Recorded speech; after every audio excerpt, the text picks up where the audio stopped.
Il est 18h. Bonjour et bienvenue sur le plateau de votre journal du mercredi 9 novembre. Au programme, l'opération Visitons nos entreprises dans le pays de Mortagne. L'occasion de pousser la porte d'établissements que l'on ne soupçonne pas.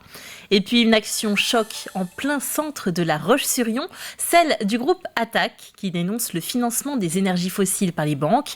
Les militants se sont allongés à même le sol. Enfin, les meilleurs apprentis de France des métiers de la piscine étaient en Vendée ce mercredi. Ils participaient à la finale du concours national, un maître mot, l'excellence.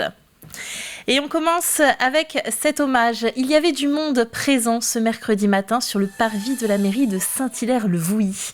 Un hommage était rendu au maire en exercice, Jean Bureau, décédé ce samedi à l'âge de 71 ans. Environ 200 personnes étaient présentes pour celui que l'on appelait Jeannot. Il était maire de la ville depuis 2001. Le pays de Mortagne lève le voile sur ses entreprises. Pour la 6e fois, l'Office du tourisme du territoire organise l'opération Visitons nos entreprises, un programme destiné au grand public, quel que soit l'âge, pour inciter les habitants à pousser les portes de bâtiments devant lesquels ils passent tous les jours sans forcément y prêter attention. La nouveauté de cette année, ce sont des visites pédagogiques destinées aux collégiens. Alexandre Lenaour s'est glissé parmi eux. Une visite, ça se prépare. Armés de leurs gilets bien visibles, ces élèves de 4e du collège Olivier Messiaen ont mis un premier pas en entreprise. Hier matin, c'était découverte du secteur du transport et de la logistique au cœur des entrepôts de Daxer. C'était bien, on a appris beaucoup de choses, surtout les métiers. Je ne pensais pas qu'il y en avait beaucoup autant que ça. Les camions par exemple, je pensais que c'était un petit peu plus petit que ça. L'entreprise aussi, je pensais que c'était un petit peu plus petit. Des visites pédagogiques pour les collégiens, mais pas seulement. L'opération Visitons nos entreprises est aussi ouverte aux particuliers les plus curieux, comme Lydie. Je suis passée devant tous les jours pendant plus de 30 ans. Et maintenant que je suis à la retraite, eh bien, j'étais intéressée de voir l'intérieur de l'entreprise. On visite aussi cet après-midi au Landgenusson Denis. Donc c'est la journée visite. L'agenceur Denis Industrie basé au Landgenusson ouvrait aussi ses portes, une première pour l'entreprise à l'aube de son 70e anniversaire. Au menu des 1h15 de visite pour les 15 visiteurs, le suivi des produits, traitement des matières premières, vernis des pièces et assemblage. Nous, on a un métier très concret puisqu'on fabrique du mobilier qu'on installe dans des programmes immobiliers. Donc je pense que ça se voit. D'ailleurs, derrière vous, là, vous voyez des meubles. Donc c'est tout à fait tangible. Au début de la visite, on a vu des photos des chambres et des appartements, des hôtels, des résidences de vacances, des résidences pour étudiants qu'on équipe. Donc je pense qu'on a un métier qui est tangible, qui se comprend aisément et quand même qui a un côté esthétique, donc qui est beau. Donc ça parle. Parmi les entreprises partenaires de l'opération, plusieurs continuent d'ouvrir leurs portes les prochains jours sur réservation. Date limite le 16 novembre pour profiter de ces visites gratuites et ouvertes à tous dans le pays de Mortagne.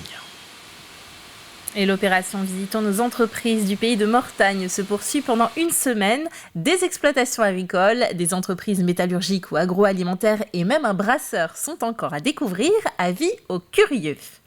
À La Roche-sur-Yon, une action du groupe Attaque ne passait pas inaperçue. Dans le cadre d'une série de dénonciations de ce qu'ils appellent les criminels climatiques, les militants ont souhaité mettre la lumière sur le financement des énergies fossiles par les grandes banques françaises. Une action menée aujourd'hui à l'occasion de la COP27 qui se déroule en ce moment à Sharm el-Sheikh. Les banques sont chargées, entre guillemets, d'évaluer comment elles vont pouvoir arrêter de financer la destruction du climat. Bon, pour nous, on sait que c'est un leurre, elle continue plus que jamais, puisque depuis 2016, les accords de Paris, en fait, il y a eu plus de 4 000 milliards de dollars de financement dans les énergies fossiles pour les 60 plus grandes banques dans le monde. Et évidemment, on retrouve dans les premières banques en tête, on retrouve les banques françaises, la BNP en premier, la Société Générale en deuxième et le Crédit Agricole en troisième. Afin de militer pour leur cause, eux misent plutôt sur le dialogue. L'association Les Garnements, en partenariat avec Terra Nostra, organise ce mercredi soir une conférence débat sur le thème de la pollution lumineuse. Si la tendance, avec l'augmentation du coût des énergies, est d'éteindre les lumières publiques plus tôt, cela ne suffit pas. En 20 ans, le nombre d'éclairages publics a doublé, mettant en péril la biodiversité. Déjà avoir une lumière utile, avoir un éclairage orienté vers le sol, cette zone utile et sur la zone utile, et puis avoir une colorimétrie aussi très importante, une lumière plus chaude. Voilà. Et puis on peut jouer aussi sur la durée d'éclairage, éclairer moins longtemps. Voilà. Et puis on peut aussi, sur des recommandations, on peut aussi utiliser de l'éclairage passif, par exemple, qui n'utilise évidemment aucune lampe. Et puis par exemple les Stimsonites, ces fameuses petites LED encastrées dans les ronds-points qui sont très pratiques et puis très économes en énergie. Pour en savoir plus, la conférence se déroule ce mercredi à 20h, salle de la Noue. L'entrée est libre et gratuite. Et si vous ne pouvez pas vous déplacer, je vous conseille de regarder l'émission La Vendée en direct de ce jour, visible en replay sur notre site internet. Hier se déroulait la finale du concours 2022 du meilleur apprenti de France national des métiers de la piscine. 13 apprentis venus de toute la France se sont mesurés le temps d'une journée à travers 3 épreuves théoriques et pratiques. Une compétition d'excellence pour ces futurs professionnels. C'était dans les locaux du BTP CFA Vendée, un reportage de Colline Davy. La concentration est à son maximum. Et pour cause, cet apprenti ne réalise pas n'importe quel câblage. C'est l'une des 3 épreuves qui récompenseront le meilleur apprenti de France des métiers de la piscine. Les concours meilleurs apprentis de France font partie pour nous de la formation. On présente le concours à tous nos jeunes, en CAP ou en brevet professionnel, pour se présenter à ce concours, parce que c'est un concours de l'excellence, et encadré aussi par des meilleurs ouvriers de France. Donc c'est quand même valorisant pour le métier, valorisant pour les jeunes et pour les entreprises qui les accueillent. Le jury se compose de professionnels avec une expertise reconnue pour désigner les meilleurs pisciniers. C'est aussi ce qui fait de ce concours une marque d'excellence. On m'a retrouvé des chefs d'entreprise de la piscine, on m'a retrouvé des formateurs, on m'a retrouvé des gens du technique, mais toujours liés dans le métier de la piscine, des gens qui ont une approche très proche du bassin. Le meilleur ouvrier de France, théoriquement, c'est l'excellence. Et effectivement, le métier demande à des meilleurs ouvriers de France d'être présents pour l'organisation et puis pour la supervision. C'est l'essentiel, des gens vraiment de terrain avec des compétences qui vont pouvoir juger des jeunes qui deviendront après des professionnels aussi. Sur les 13 candidats, 4 sont vendéens. Si aucun d'eux n'a remporté le concours, leur parcours reste un exemple et une fierté pour l'école organisatrice. Forcément, si aujourd'hui ils sont arrivés au concours MAF national, c'est que derrière, au niveau technique et au niveau technologique, ils sont quand même dans les meilleurs de France. Donc bravo à eux, même s'ils n'ont pas gagné, il n'y a pas de souci, ils peuvent être très très fiers d'eux et de leur parcours. Le concours Un des meilleurs apprentis de France réunit chaque année plus de 6000 candidats dans plus de 90 métiers.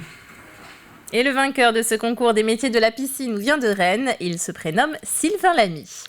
J-45 avant le réveillon de Noël. Les collectivités sont sur le pied de guerre pour cet événement incontournable. Au département, on a dévoilé hier le programme des festivités. On y retrouve des incontournables. Le grand marché de Noël de Tiffauges, avec cette année la maison du Père Noël. La foire de Noël de Maizé, bien sûr, sur le thème oriental. Une foire comme à Bethléem il y a 2000 ans. Et enfin, on y trouvera d'autres rendez-vous, bien sûr. Au Haras, on a un spectacle équestre avec les animations tout autour. Et puis à Nieul, on a des concerts de voix d'enfants. Et enfin, la Chaboterie, un festival jeune public, donc vraiment adapté aux enfants. On essaie de s'améliorer, soit on renouvelle des spectacles, comme c'est le cas à la Chaboterie, soit on essaye, c'est le cas à Tiffauges aussi, avec un mapping qui est revisité. Et puis à Maizé aussi, on a une nouvelle mise en lumière de l'abbaye de Maizé. C'est un spectacle qui s'appelle Mon premier Noël et qui raconte l'histoire d'un petit garçon en fait pendant les guerres de Vendée, pendant un événement authentique des guerres de Vendée, qui en fait à travers son regard va vivre les choses d'une manière quand même poétique, même au milieu des choses les plus tragiques.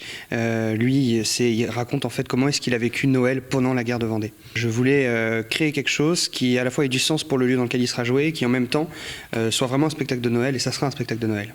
De nombreuses animations sur lesquelles nous aurons l'occasion de revenir dans les prochaines semaines. Et nous terminons avec ces quelques images d'une nouvelle exposition qui vient d'être lancée à Fontenay-le-Comte et pas n'importe où, au sein d'un lycée, celui de Bel-Air, qui propose très régulièrement aux artistes de venir ainsi présenter leur travail. Cette fois-ci, c'est la plasticienne nantaise Sylvie Coulon qui y a pris ses quartiers. Son travail est à découvrir d'ici au 2 décembre. Je recherche à retranscrire des images de filming dans des images furtives comme ça qui disparaissent, et donc il y a l'idée de mouvement aussi dedans. C'est pour ça qu'on y a ce léger flou qu'on retrouve dans mes peintures. Il y a cette question de la colonisation. Les Blancs sont arrivés, au fil du temps, ça s'est passé sur plusieurs siècles, mais la conquête de l'Ouest, en fait, c'est à partir des années 1800. Il y avait là donc des Amérindiens qui vivaient sur différents endroits du territoire, mais qu'on a chassés quand même de leurs terres, qu'on a mis dans des réserves. Et voilà, c'est aussi l'idée un peu de remettre en avant cette question-là. L'exposition est à découvrir dans la salle Gaston Chessac de l'établissement jusqu'au 2 décembre. L'entrée à livre est gratuite. On jette un œil à la météo avant de se quitter. Il y aura du brouillard en ce jeudi matin. Le retour d'un puissant anticyclone sur l'Europe ramène ses habituelles grisailles, mais ensuite, vous le verrez, le soleil brillera. Prudence donc avant que le soleil n'apparaisse. Le vent virera au sud-est d'une petite vingtaine de km/h, sauf sur les îles où il pourra atteindre jusqu'à 30 km/h. Les températures restent agréables, même si elles sont en baisse. Vous le voyez, nous aurons de 8 degrés dans l'est du département jusqu'à 12 degrés sur les côtes. Et ce n'est pas fini puisque le reste du week-end s'annoncera tout aussi ensoleillé et agréable. C'est la fin de cette édition. Merci de nous avoir suivis. Retour de l'actualité à 7h demain pour les Leftos en compagnie de Caroline Tronche. Ce sera dans votre matinale. Passez une belle soirée sur TV Vendée.